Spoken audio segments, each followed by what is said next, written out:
Ο Greek Eco Project ξεκίνησε το 2020 γιατί εντόπισα μία ανάγκη στην κοινωνία μας. Η ανάγκη ήταν η έλλειψη περιβαλλοντικής παιδείας.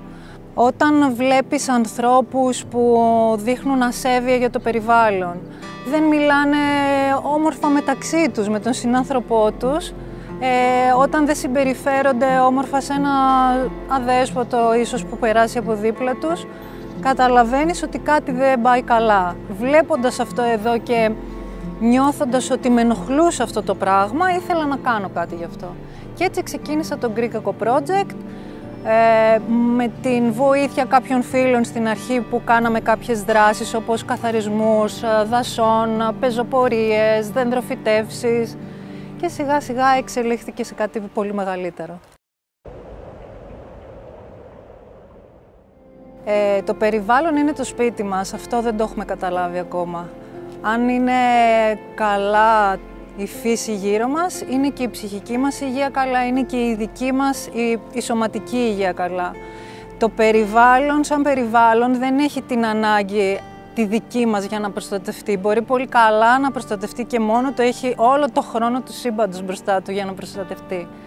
Πρέπει να αντιληφθούμε, να καταλάβουμε ότι είμαστε άμεσα συνδεδεμένοι με τη φύση και ότι πρέπει να την αγαπήσουμε σαν να είναι το δικό μας το σπίτι, αυτοί οι 4 τοίχοι. Στο βυθό του Πόρτο Κουφό, γιατί κάνουμε και καταδύσεις τα καλοκαίρια, και καθαρίσαμε γύρω στα 10 μέτρα είχαμε κατέβει, χωρίς να γνωρίζουμε το βυθό της περιοχής. Μόλις είδαμε το χάος που επικρατούσε από σκουπίδια μέσα στη θάλασσα, εκεί πέρα είχα πάθει σοκ. Ήθελα να κλάψω. Ναι, ήταν συγκλονιστικό, υπήρχε μια χωματερή μέσα στη θάλασσα. Υπήρχαν από μπαταρίες αυτοκινήτων, έπιπλα, σόμπες, κάδοι ανακύκλωσης, ρούχα, αλλιευτικός εξοπλισμός, όλα σκουπίδια ετών συσσωρευμένα και δεν φαινόταν ο βυθός της θάλασσας. Πηγαίνουμε κάθε χρόνο με περισσότερους δίτες και από πάνω με γερανούς, μαζεύουμε μέσα στη θάλασσα, μέσα σε big bags, τα σκουπίδια και μετά οι γερανοί τα ανελκούν και τα βγάζουν έξω.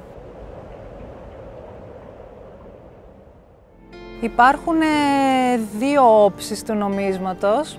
Η καλή όψη είναι ότι ο αντίκτυπος, ο θετικός, για τους καθαρισμούς τους υποβρύχιους, ας πούμε, στο Πόρτο Κουφό, που πέρσι το 24 ήδη είχαμε καθαρίσει 3 φορές το συγκεκριμένο σημείο και πηγαίνοντας λοιπόν πέρσι, είδαμε ότι ο βυθός άρχισε να βγάζει νέα θαλάσσια φυτά, ας το πούμε, που ήταν πολύ θετικό για εμάς, πολύ έτσι ενθαρρυντικό. Και μετά υπάρχει και η άλλη όψη του νομίσματος, που σε κάποια μέρη της Ελλάδος δεν θέλουν το καλοκαίρι να πηγαίνουμε εμείς να κάνουμε υποβρύχιους καθαρισμούς, γιατί αναδεικνύουμε μπροστά σε τουρίστες τι υπάρχει μέσα στη θάλασσα. Υπάρχει μια νοοτροπία κάλυψης των προβλημάτων, αντί κινητοποίησης για τη λύση αυτών των προβλημάτων. Υπάρχουν μικρά παιδιά που έρχονται και συμμετέχουν στις δράσεις του Greek Eco Project από την ίδρυσή του, από το 2020, μέχρι και σήμερα. Και βλέπω την εξέλιξή τους. Είναι παιδιά που έχουν καλλιεργήσει αξίες όπως η ενσυναίσθηση, ο σεβασμός όχι μόνο στο περιβάλλον αλλά και στο συνάνθρωπό τους. Κινητοποιούνται, να το πούμε καλύτερα, για να προσφέρουν.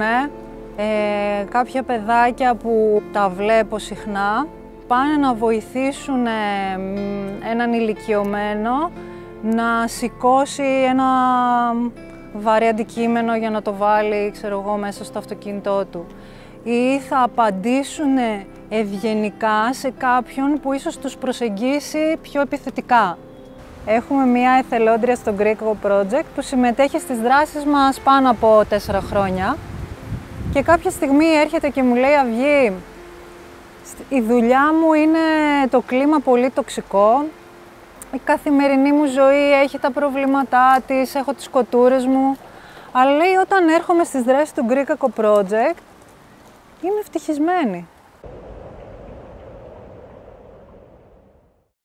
Οι δράσεις του Greek Eco Project δεν κάνουν καλό μόνο στο περιβάλλον, αλλά και στον άνθρωπο.